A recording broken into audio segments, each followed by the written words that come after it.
గా కనిపిస్తుంది ఈరోజు. నందు ఈ ఫాస్ట్ ఫుడ్ గాడు ఒకడు. ఏంటి సుప్పు ఇంతలా రెడీ అయ్యొచ్చు? ఛీ పోరా.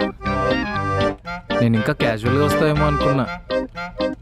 ఏంటి సుప్పు స్టార్ట్ చేశాడు రా బాబు. ఆర్గనైజర్ అండి, నువ్వు లేట్ వస్తే ఎలా? వెళ్ళు, వెళ్ళి పనులన్నీ ఎలా అవుతున్నాయి చూడు. ఇప్పుడేగా వచ్చా, వెళ్తా. ఏంటి కృష్ణ, ఎలా ఉంది, అంతా ఓకేనా? ఏంటి సార్? అదే నీ ఆరోగ్యం అంతా ఓకేనా అంటున్నా. Okay sir. ఓకే.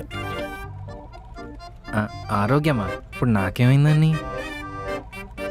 వీడికి రోజు రోజుకి పిచ్చి ముదిరిపోతుంది.